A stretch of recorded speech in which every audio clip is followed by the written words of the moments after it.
Hello, everybody. Thank you for being here. My name is Justin Blankenship. I'm actually a consultant for a company called Hit Detection, founded by N-Guy Kroll, who some of you may be familiar with. I'm not a modder myself, but we've got a great panel here of modders who have a lot of great things to talk about on this topic. The topic is celebrating the history of id modding. And as I'm sure most of you are aware, modding is very integral to the entire history of id. Right down to its core DNA, it's basically a company formed by ex-Softisk employees who learned to basically hack Super Mario Brothers and put it on computers thanks to Carmack's innovations in streaming technology. And that later became Commander Keen, and that became the start of all this and why you're here. So with that in mind, I'd like to turn it over to each of the panelists and have them introduce themselves and talk a little bit about why you are, or what your history is with modding and some background in your career, starting with Jonathan Wright here.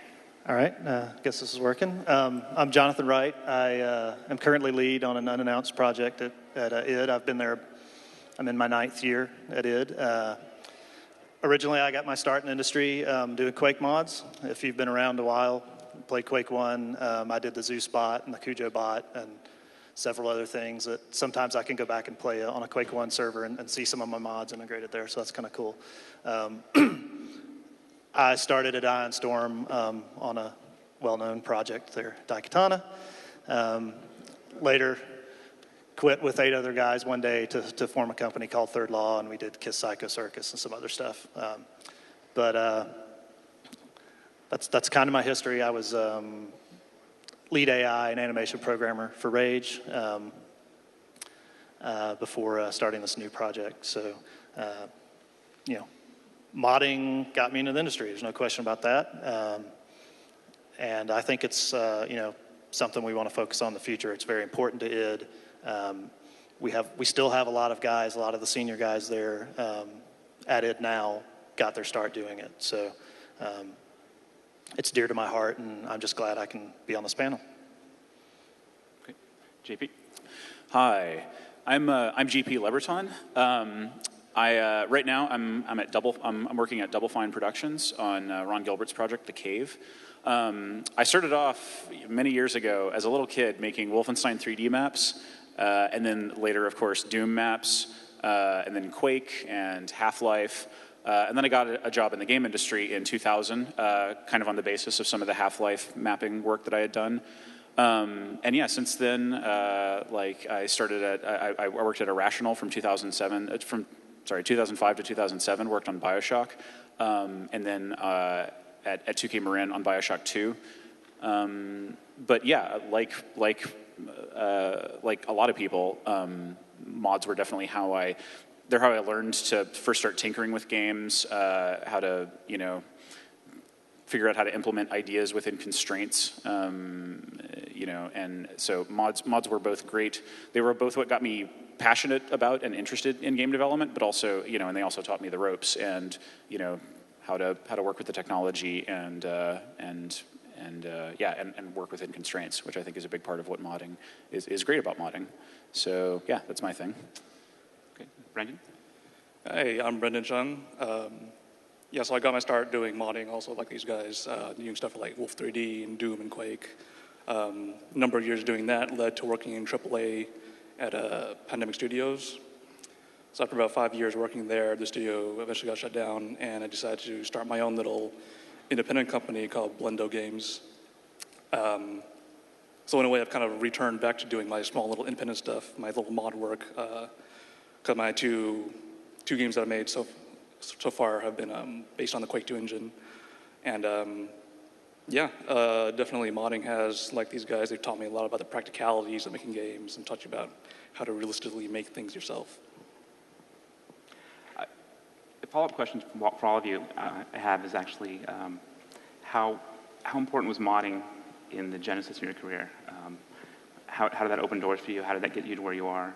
If you could all talk about that. Actually, let's start with you, Brendon, at the end. I didn't catch that question. How important was modding as far as opening doors in your career? I mean, modding, it definitely teaches you how to make things within limitations. I mean, that's basically all what game development is largely about, you don't have unlimited resources unless, certain companies do, I guess. But generally speaking, you have to work something within a very narrow constraints, but you have to make the most of those constraints. And modding, you have to really push the engine to do things oftentimes what it's not supposed to do. Like when I was working on Pandemic, the programmers really, some of them really disliked me because I would do wacky stuff with the scripting system that you're really not supposed to do with it. It was like, what are you doing with this system? It's like, I made a spawning system that spawns monsters randomly. It's like, that's wrong. But it was cool. And that's what I learned from modding. And based on your history, then, you ended up with a lot of, you want to talk about some of your projects you've done since then? Atom Zombie Smasher, Barista, any of the things that you've created? You can't hear me very well? Do you want to talk about some of your projects that you're sort of famous for, Barista, Atom Zombie Smasher, the things that you've created in your career that have arisen from modding? So I mean, two of my games I made, Atom Zombie Smasher and Flotilla, which are completely not based on first-person shooters at all, like id Tech. But what's cool about making mods is that just from making mods, it forces you to push your constraints so far that it ends up kind of bleeding into all your other genres that you make. Like Atom Zombie Smasher is an RTS game. But even though it's an RTS, you learn so much from all your struggles of making first-person shooters and trying to make a certain scripted sequence or trying to make a certain set piece that it ends up making all of the other work a lot stronger. How about you? Do you have some projects you want to talk about that you've been working on? And how modding has led you into those? Yeah, sure. Yeah. Well, modding, as far as helping me get my career started and stuff, it absolutely did. Like, I think I can credit modding more or less entirely with how I got my start in the industry. And the really cool thing that happened in the mid to late '90s was that games releasing their tools, like Doom, then Quake, then Half-Life, Quake 2, Quake 3, all that stuff. It's for the first time you were able to use a lot of you were pretty much able to you were able to use the exact same tools that the professionals were using to make stuff, but you were just one guy in a basement or in your dorm room or something, and that was really remarkable because it sort of leveled the playing. It didn't level the playing field so much as it just democratized it and made it so that anybody could potentially pick up these tools, and if they were determined and talented, then they could make something really cool. So yeah, and that's really like all the mod work that I did. Like I did a map or two for Half-Life, and then I did a thing that I never released, but it was intended to be like this vertical slice kind of thing for this big dream, for this overambitious, what I thought a cool game would be in college. But I made enough of a slice of it that it was a good portfolio piece, and that portfolio piece is what got me my first job in the industry at Human Head Studios in 2000. So yeah, and if those companies hadn't released, if id and Valve hadn't released their tools and just said, hey, go nuts, make whatever you can dream up with this stuff. I don't really know how I would have. I guess I could have gone to a university program and gotten to mess with some of the tools then. But there's no comparison between that and just being able to just mess with it on your own time and treat it like any other labor of love, like painting or writing or playing an instrument or something. So that was wonderful, and I feel incredibly fortunate that I came up at a time when that was happening and all that. And then I made Doom maps and Quake maps and stuff way back in the day, and they were all completely terrible. But and then I kind of left that aside because I had all this professional game development stuff to do, like BioShock and all that. As we were shipping BioShock 2, though, I suddenly had some free time again, and so I made a demake of the level that I worked on BioShock 1 in the Doom 2 engine, which the level that I worked on in BioShock was called Arcadia. And so I made a demake of that in the Doom engine, which is just like a relatively faithful recreation of it, in the Doom 2 engine. And I did things like using monster teleport triggers to make the teleporting enemies that are in BioShock, to like crudely approximate all these things, but as like a stock vanilla Doom 2 sort of thing. And it so that was well received. And Yeah. Yeah. As far as other projects, I have a whole bunch of other Doom projects that are kind of at various stages of completion. But I don't want to talk about any of that, and if they never come to light. And I used the Quake 3 engine, actually, the open source version of the Quake 3 engine, as the basis for the game that I submitted to the IGF in 2008, which I didn't turn into like a big retail release game or anything like that. But it was really cool because I got the indie game experience, submitted it to the IGF, and I was really proud of it. And Quake 3 ended up being a really good choice for how to work with that because it was similar enough to Quake 3, but did some different stuff. And good tools like very simple but easy to extend code. So yeah, like those, and I think that's something that id engines were the first engines to really put themselves out there as being like, yes, you can mess with this code or this content. And I still think that that's a virtue, of any engine or piece or tools that you can use nowadays for game development. Is just how easy is it to start hacking around with it, messing with stuff? Because everybody is just a kid in a basement at one point or another messing with stuff, and helping people bootstrap upward is a really good thing. Okay. And Jonathan, id and both Ion Storm were very famous for hiring out of the early mod communities. A lot of big names came out of that. How did you get your start hooking up with these guys? I'd already been programming for 15 years by the time I started messing with Quake stuff. And probably gives some people a hint of how old I am, but excuse me.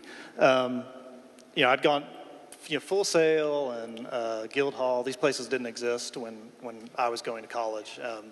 And so I went to college for computer science, and bored me to death because they weren't teaching me anything I didn't know, and I just wanted to make video games. So, eventually Quake comes out, and the great thing for me was Quake C. So I just took off with that. For some reason, some guy had made a bot that could just play with you, but to me it was like, you know what, I'm going to make one of these that I can deathmatch with. And so I just kind of took off with the Zeus bot, and it was probably, I guess it was one of the earliest deathmatch bots. I mean, it was right about the same time as the Reaper bot came out, which is obviously more famous that Stephen Polk did, and who's at Epic now. But I did that, and I did the Cujo bot, which was a dog that played with you, and several other things. But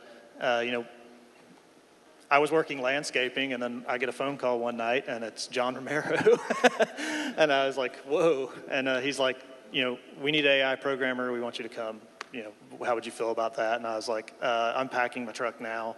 And so I just put everything I had in my truck and drove to Dallas from North Carolina. So there's no question that, that modding got me into the industry. I mean, I had no visibility otherwise.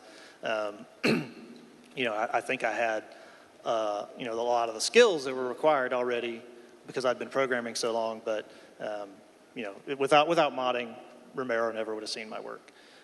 Before that, I had done some Wolfenstein maps with this little grid editor, and I some of my Doom 2 maps and Doom maps are still on the internet, but probably nobody's ever played them, but they're there in the archives. So there's no question that modding was a big deal to me.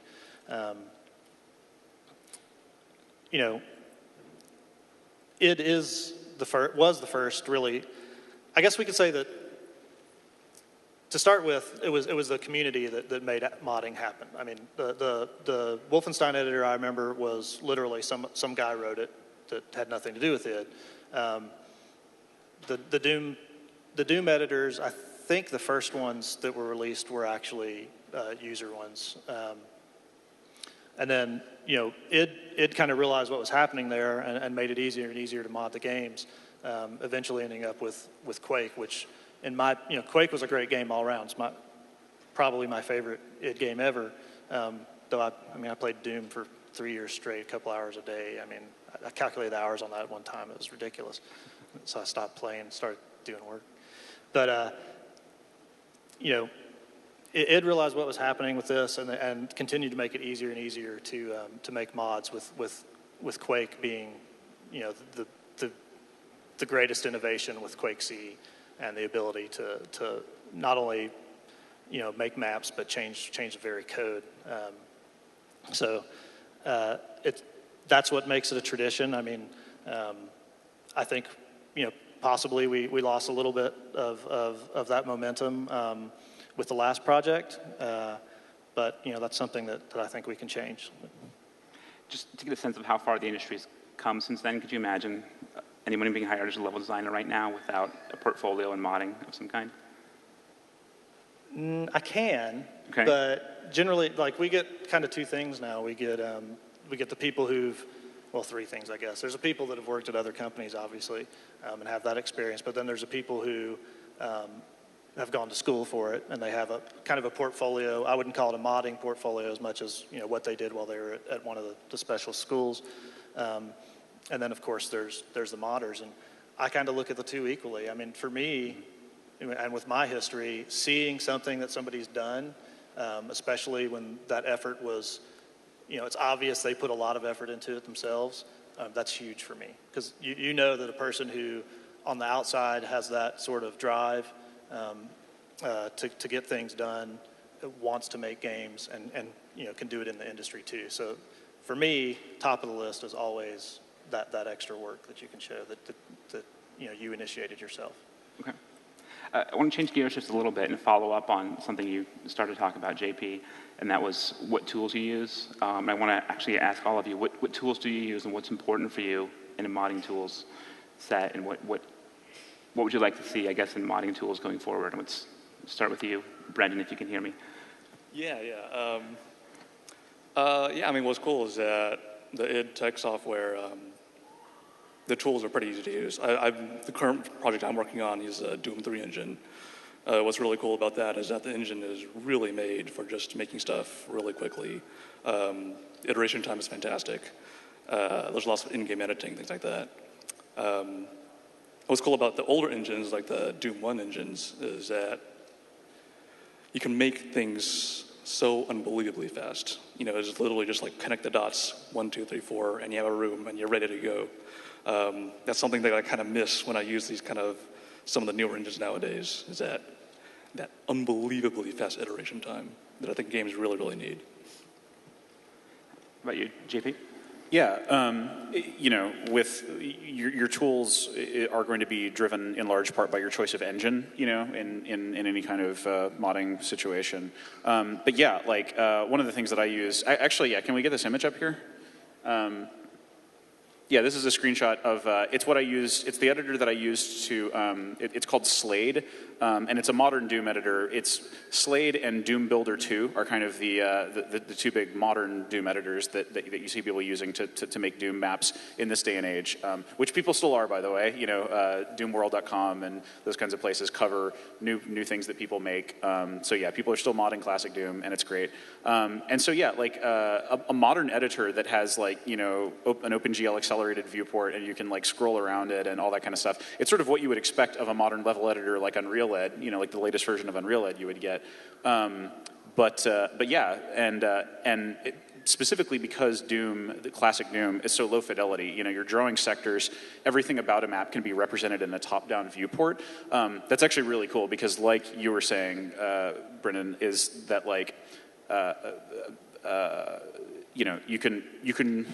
you're kind of limited to not making something super hyper detailed. That's something that derails a lot of otherwise very good mod work, is that if you're trying to compete with a AAA game that spends millions of dollars on its production stuff, you can just go crazy adding infinite detail to objects that you make. Whereas in something like the Doom engine, you've got these chunky little sprites, and you've got sectors, which are what you make your 3D geometry out of. And even then, you're super limited because you can't do floors upon floors. So you just have to be really smart about how you're making stuff. And it's definitely not going to stand up here. I'm skipping past a few different things here, but but people still, back in the day and more recently, these are a few screenshots from randomly selected user-made Doom mods and stuff. But people still, if they're determined to make something interesting, this kind of takes a little sector trick to make a volleyball net in a Doom thing. Somebody made a little Super Nintendo game console hooked up to a TV in, I think this might be from Vanguard.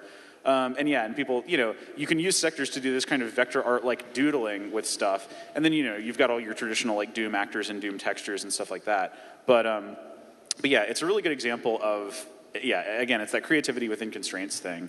And it's preventing you from trying to make a really super detailed kind of, like, all the stuff that people do with mods for modern games. Like if you guys release the tools for Rage or something, then I'm sure that, like, people will get. I think there's still a whole lot of value in being able to mod a modern game at a high level with a super high level of fidelity, because those end up being portfolio pieces for like artists and stuff. You can say like, look, here's a really nice weapon I made. Here's a creature. Here's some environment art. That's still a really great thing. But it's a really different kind of thing from like this sort of I accidentally skipped to this thing. This is the map that I made of my high school way back in the day. It's super terrible. Like I made it back in the day in Doom's heyday. I guess that means I'm an old fogey. But yeah, and if I had made this map a few short years later, I probably would have been institutionalized or something because. Yeah, but yeah. Fox News never called you. So you can cut the image. I made one in my local library when I was young, so don't feel too bad. Yeah. And I think that's like, it's all about humble beginnings, because people start off just making their house or their school or something like that. And then that gives you a taste of like, oh yeah, well, what if, now I'm going to make something up. I'm going to try to tell a cool little story with it, or, just do something interesting or weird. And that's kind of what it's all about, so. One of the things your answer kind of skirted around a bit there is you were talking about the AAA community, and we were talking about this a bit earlier before the panel as well, and how hard it is now for modders to sort of keep up with AAA games. And sort of an impression that at one point it kind of maybe stalled the mod community a bit. Where do you guys see the state of the mod community right now? And can you see ways for the community to overcome those challenges and begin to make games that visually look closer to what we're used to seeing in AAA games now? Yeah. I think probably one of the biggest things that happened that led to one of the biggest reasons that there aren't nearly as many people making mods nowadays is not a bad reason at all, actually. It's tools like Unity and the Unreal Development Kit and stuff like that coming out that just make it so that people can make a game from scratch, in the independent games movement, and even like 2D tools like Flash and Game Maker and things like that, and that's been wonderful actually, because and like you used XNA for Atom Zombie Smasher, right? So those are all wonderful things because they let people make a game from the ground up. I think what modding gets you, and the reason that modding is still valuable potentially, is that it gives you're starting from a finished game. You have like a finished game full of content and all this nice stuff, and then like that just becomes like a big prop warehouse that you can use to put stuff together, and or even just in a lot of cases just making small modifications to an existing thing. Like the bots, all like Quake C led to this incredible explosion of really cool Quake mods that kind of since hasn't been seen since. And yeah, I think. So I think that's a big reason that modding is still valuable to me, is that and why I'd like to see it continue to be supported by companies. It's always a tough thing releasing your tools because it's like you're shipping a whole other product, albeit one with a smaller audience. And in some cases, you have to worry about like legal things, like if people mod games to become pornographic or something, you might have to deal with the legal repercussions of that, and that's really unfortunate because it's a lot of times companies do want to release their tools and see what people make with it, and yeah. Go ahead. I was going to say, I think the key to modding and making something, that can exist with a AAA title is to limit your scope.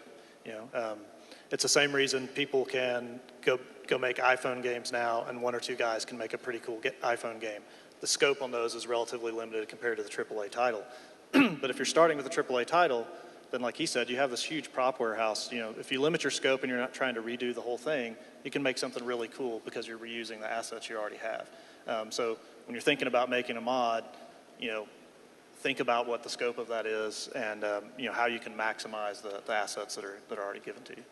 Okay. Brendon, do you agree with the idea that there are less people making mods right now? And if so, do you think there are certain things that can be done to help boost that once again? Yeah, I mean, I kind of feel that, especially with like more modern stuff, is that when people make mods, they feel compelled to compete with AAA games. They feel compelled to meet that same standard of specular mapped, bumped mapped AK-47 rifles. That's why you end up with these websites with tons of weapon renders, but they never end up making the mod because it takes 10 years to make one weapon asset. So I think it's cool that when you see mods out there that that instead of diving in and trying to compete directly with AAA games, they go to the unpopulated waters. They try to make stuff that doesn't exist yet. In the Skyrim workshop, it has really crazy, weird stuff in there. They have that thing where, they gave top hats to crabs. That's what I want to see more of. They have the thing where, you have this magic spell that just like grows flowers. I want to grow flowers everywhere. Isn't that amazing? Yeah, that's Nick's mod, right? Yeah, I think so. Yeah, you're right. Yeah, Nick Brecken of Bethesda. Totally. Yeah, I think more and more of the weird stuff, and that's something that I really loved about the Doom and Quake mod scenes back in the day, is that because, the barriers to entry were low, and that's actually a really, really good thing, because it means that anybody with an interesting idea can get in there and, put in some hard work and learn some stuff, but they'll be able to make something weird happen. I think that's kind of that ferment of creativity has transferred over to the independent games movement a little bit now. But there's really no reason that it couldn't exist and doesn't still exist in a lot of ways in the mod community now. So yeah, if you're listening out there, people who make mods, do more weird stuff like modern military mods or realism mods and stuff like that. That's cool, but also make some weird stuff, or even just slightly different stuff. Like DayZ, obviously, that's the current hot thing. That's catching fire. It's a mod for Arma 2, and that is kind of like they had to really pursue some different design choices there. Like I don't know if DayZ would work as a as a big game that you could put on shelves and expect to sell millions of copies. Maybe it would. It's gotten phenomenally popular, but that's just an example of like somebody doing something really different and like, oh yeah, this game is really harsh and you die a lot, but it's got this incredible sense of dread surrounding it because it's this zombie-infested world, and it's just really cool to see. Yeah, I mean, if you make something that you feel will only appeal to like one person in the entire world, rest assured that one person quickly balloons up into like a really impressive number if you just give it a shot. One of, I think, the most impressive things here at QuakeCon was just to walk around the BYOC room and see the number of mods and the number of indie games being played. I think it sort of led to the resurgence of PC gaming in the last few years, is that one is a thriving indie scene, but also the barriers to entry and the fact that people can actually make some money on some of these things right now by getting them out there relatively cheaply. With that happening, with PC gaming kind of coming back because of that, are there still further barriers you think that need to be smashed going forward for modders or for indie developers? I think the distribution question, is a little is one that we're getting better with continually over time. Is it the Steam Workshop? Is that what it's called? Where you can distribute mods for, I think, Skyrim and stuff. I would love to see the Steam Workshop support classic Doom mods, because if you look at Doom World and a few other places that cover like new classic Doom mod releases, like these are mods, and they might have a potential audience of like a few hundred people, but even that, like if they had if people could distribute those kinds of things through Steam, and just like, I don't know, build that up as a way for people to get their work out there a little better, because it's cool that there are websites out there, but the discoverability you get from something that's a little bit more like a marketplace, like Steam, ModDB, and there's a lot of services and portals like that. So yeah, I feel like those things are already happening. Like all those cool things that modders need to do to get their work out there really do exist today and are getting more and more prevalent and well connected with the way that people are making and learning about and playing stuff. So yeah, it's a great time to be an indie, and it's a great time to be a modder who's just making something for the love of it, and maybe that will turn into something, maybe it'll turn into a money-making opportunity. Maybe it won't, like just doing something for a hobby is pretty awesome too, and it often does lead to some success, Right. The world is full of people, doing something for a hobby and then getting good enough at it or getting enough fans that they can quit their job, their day job or something. And that's really awesome, And yeah, modding was, back in the day was kind of the start of that.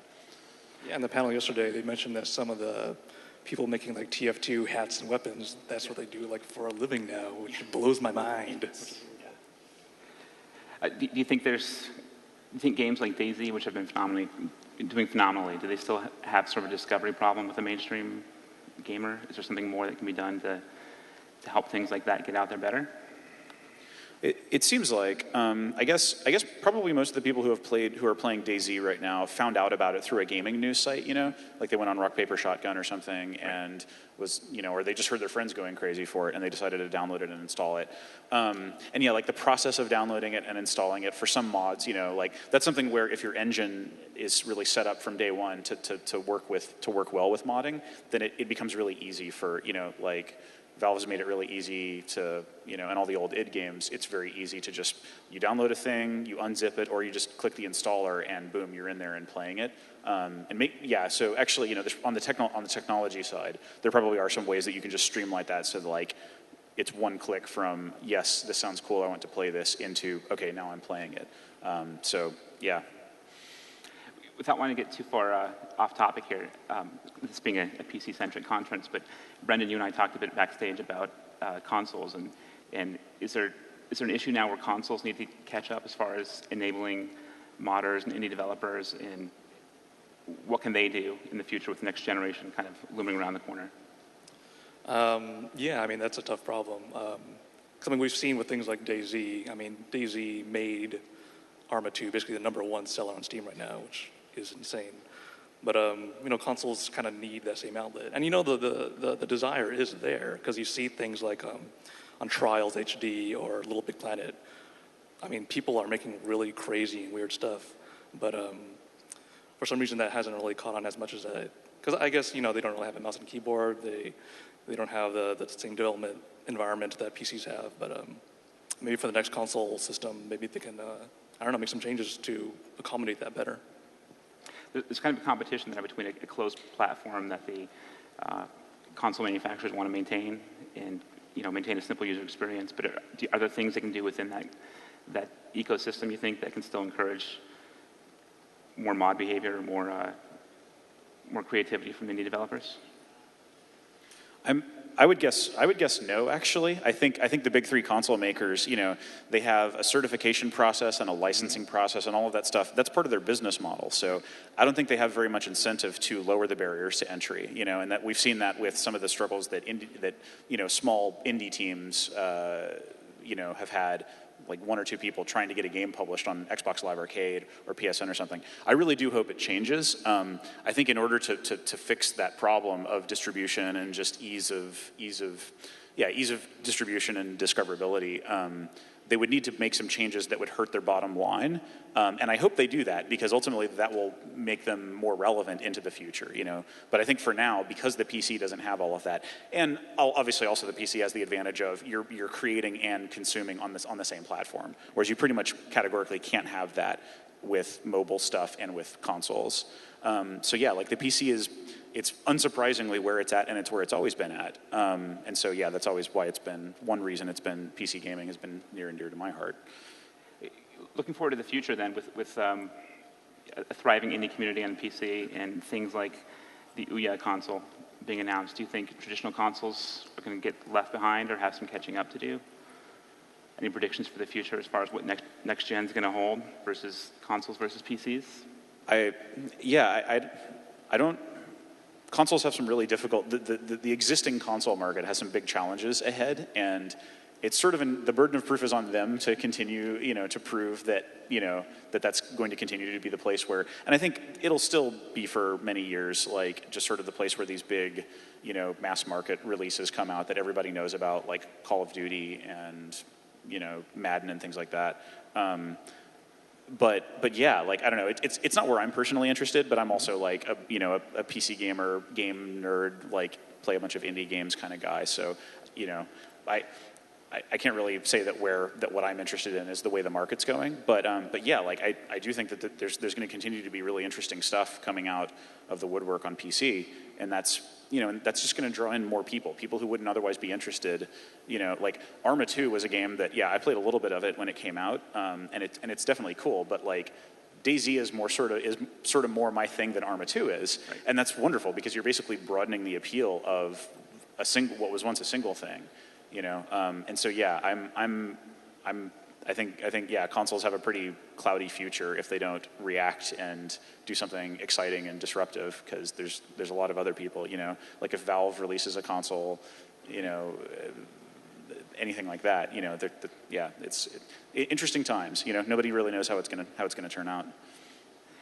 I think the consoles are going to continue to be dominant for quite a while, just because the ease of use on the console platforms is just far ahead of what you can get on the PC. I mean, we all know about driver issues and the problems those cause, and that just doesn't happen on the 360 and PS3, for instance.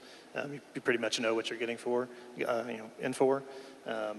That's just extremely difficult for us to overcome on the PC. But the PC still offers us things that we can't get on the consoles. Xbox, Microsoft and Sony, part of their consideration is security. They can't have people able to inject code, DLLs or whatever into AAA applications that do things that they aren't supposed to do. There's just a lot to overcome there on the modding side, I think, on consoles, and the PC is going to continue to be the place to do that. It sounds like what you're describing, sort of unsurprisingly, is sort of a divergent path where we're looking more at AAA development going toward the console side, but PC will still have that as well, but you have more experimentation and more... Well, yeah, I mean, I don't know of anybody really who develops just on the consoles, right? We all run day-to-day on the PC. We need to run more on the consoles, because it's easy to just, yeah, it'll work kind of thing. But, for ease of development as a developer even, you want to run on the PC. So the PC is going to continue to be there, and things like Diablo 3 have shown that you can still sell a lot of copies of something on the PC. So that's not really a worry, but there's just two different markets, and I think they both have their places.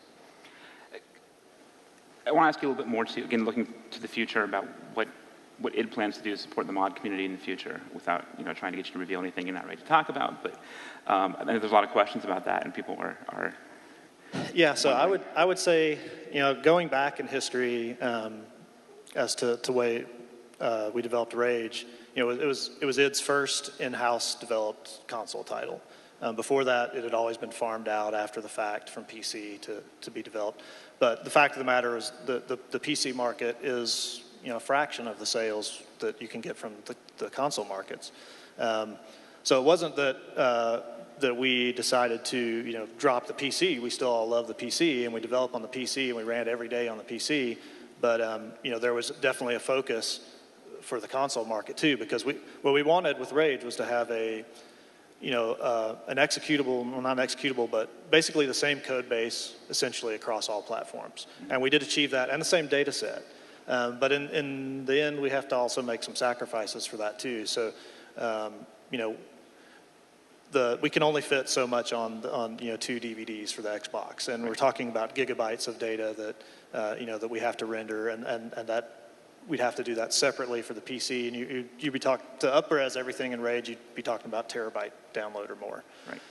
So, we basically did have to kind of normalize that across in order to develop all that in-house. I mean, that's a big deal to be able to get one game running across three platforms and do it every day without fail. It just works on all three of them. In that respect, I think looking at what the market, how the market was, and what the share of PC was. The idea that we would need to be able, to enable modding or enable modders just kind of got lost in the noise kind of thing. There's actually recently been discussions internally about, putting more focus on modding.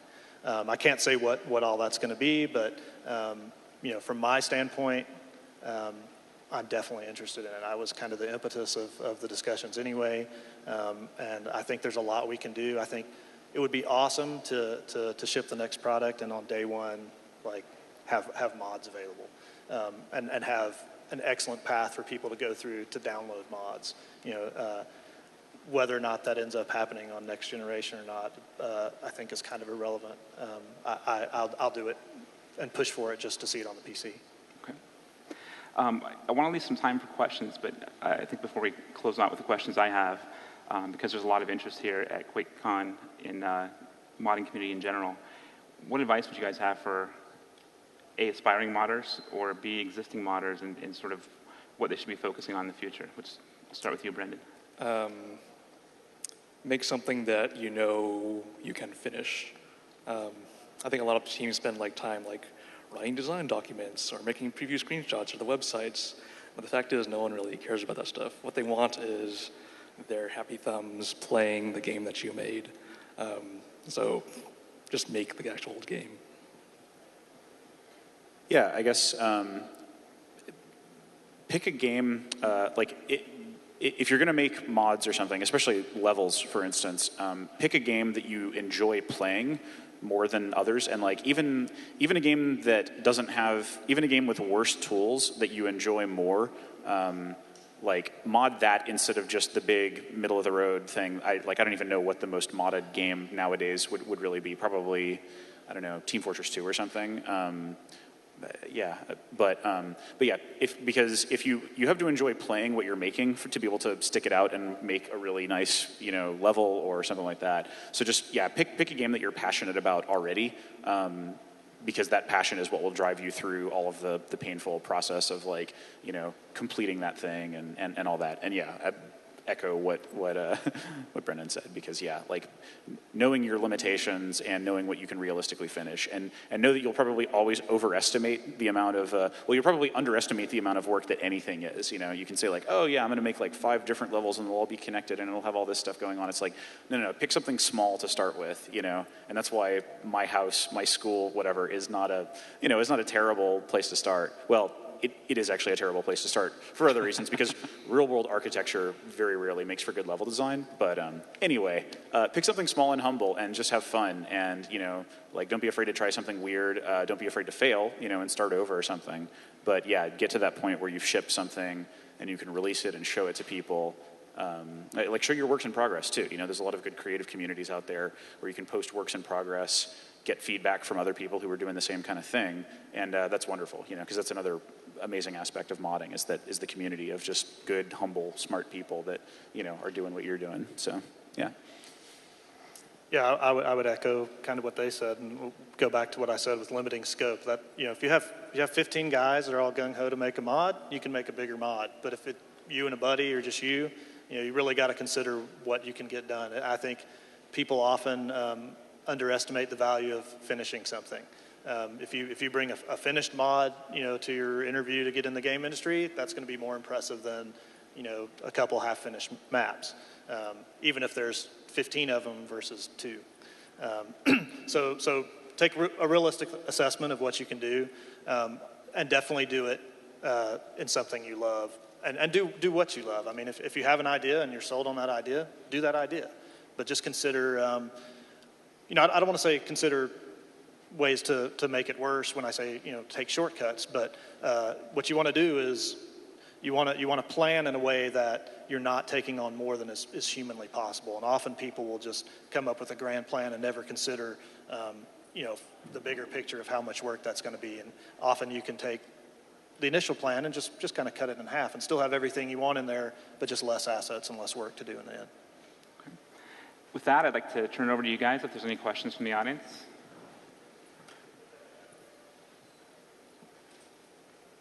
Anybody? Okay. How come there are so few mods and skins in Quake 4? And are you going to put out a Quake 5 with a lot more stuff?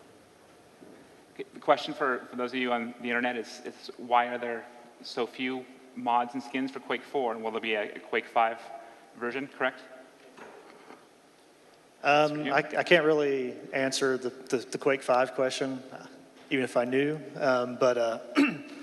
And really, I can't answer the Quake 4 one, because that was kind of an externally developed project by Raven that we did have some programming and design work, to finish that off at id, but in general, it was done out of house, and it's kind of been under Activision's thumb, I think, until recently even. So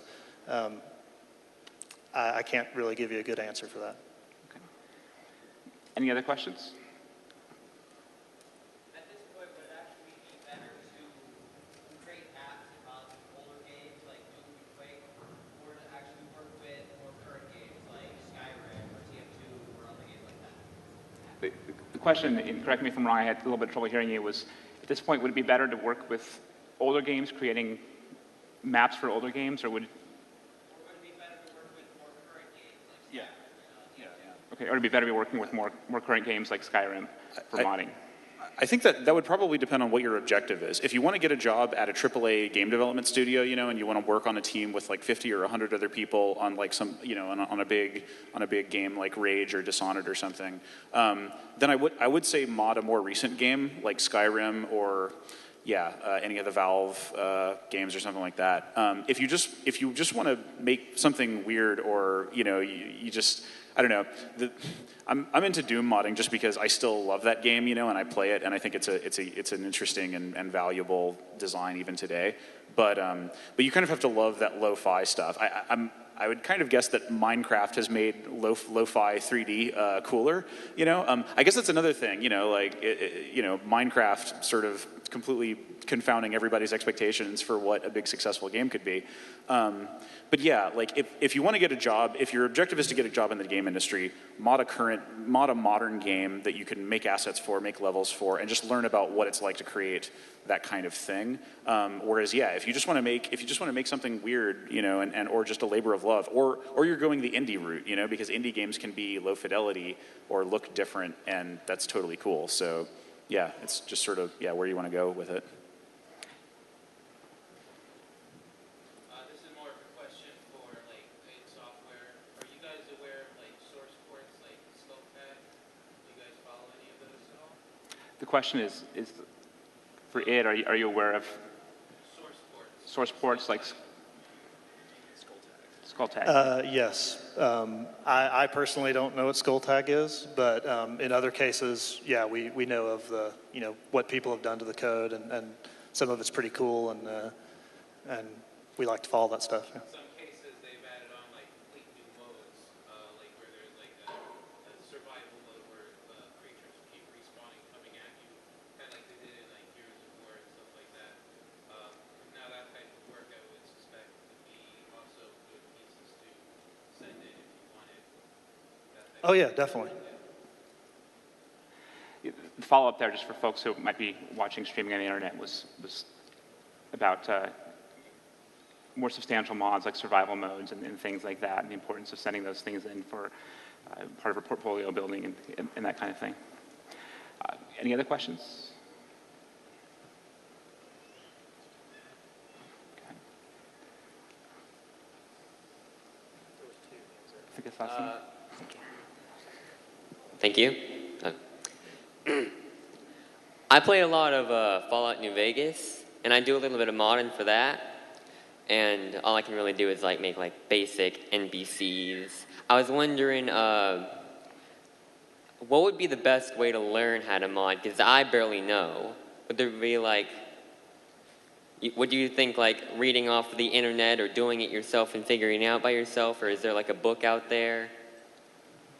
It's a great question. I don't know if there's any books. I haven't seen any. That's kind of a good idea. Somebody should write a book on modding. But, I mean, as always, the internet's pretty awesome. So I would go to the sites where people distribute mods. I would go to forums on those sites and talk on the forums to people who are actually making the mods. The other thing is just contact mod authors and ask them how they did stuff and where they got their information. It's kind of insane, but when I had the Zeus bot out, I was getting, I don't know, 100, 150 emails a day from people that were playing the mod, which I barely get that now, and I get way too many. But you know, I was always willing to answer questions for people like that, and to offer my help to people, and I think most mod authors would. So I would certainly go to the source of the people doing the stuff. And you can also email the developers. I mean, often we'll get questions from people, and I'm happy to help them when I can, too. Thank you, sirs. Brendon and JP, any further thoughts on that at all? How to get your start? Yeah, like when I was making stuff back in the day, it was mainly just setting some goal for something I wanted to do, and then just doing. I mean, modding is kind of seen as like this fun thing to do, but a lot of it is just like doing just research work into like, how does this work? How does this engine work? What is it good at? What is it bad at? You know, scouring forums for hours, trying to find some stupid detail on how to implement some tiny thing. So just, you know, hone up on your Google skills, basically. Are you aware of any like community blogs or threads that are particularly good for finding these sorts of things? Anywhere you can refer people to? The Quake editing sites I used to visit are all dead now, unfortunately. You know, one other thing that's good to do there is look at the original maps in the game and the original content, and just try to figure out how something was done. If you want to do something similar, the best way to figure that out, or the best example of that, is always going to be how the developer did it. So there's a lot to be learned, and that's generally how all modders start at some point. Is going through what's there and what was released, and figuring out how it was done by the developer. I think I saw there's a second question over here. Okay, so I got here about 15 minutes late, so I apologize if you all have already discussed this. But a lot of players have noticed a correlation between the rise of paid DLC and a decrease in the amount of tools that people have. I guess an often cited example is Call of Duty World at War. It was the last PC release that included mod tools.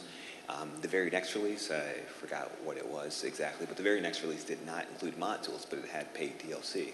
And so the question is there less of an incentive for developers to include mod tools when they are considering paid DLC? Is that part of the reason why we're seeing less tools? The question was, is there less incentive to make it easy for people to mod when there's DLC being released for games? Is that generally the question? I would say that never enters into our minds. DLC makes it harder on the developers because we just have more to do. So as soon as the game's finished, we got to start making more content. We also have to support, on the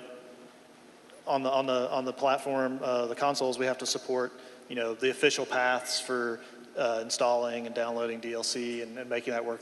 It's just a lot more work for us, and I think probably in general that makes it harder for developers to support modding because we have a limited amount of time.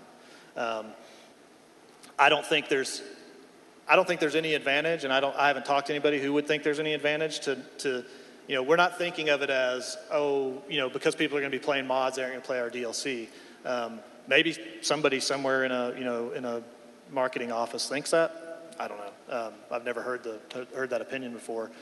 For us, I think it's, mods are cool. Mods get more people interested in playing the game. You can't play the game without buying the mod without buying the original game anyway, and that's always a win for us. So, no, I think there's probably some association there, perhaps, with the DLC making less tools come out. But I would say that's probably just strain on the developers. Okay. With that, I'm afraid that's all the time we have for this panel, but I want to thank all three of you for being here and providing some great expert advice to the audience. And thank you all as well for sticking around and listening, and hope you had a great QuakeCon. Thank you very much, guys.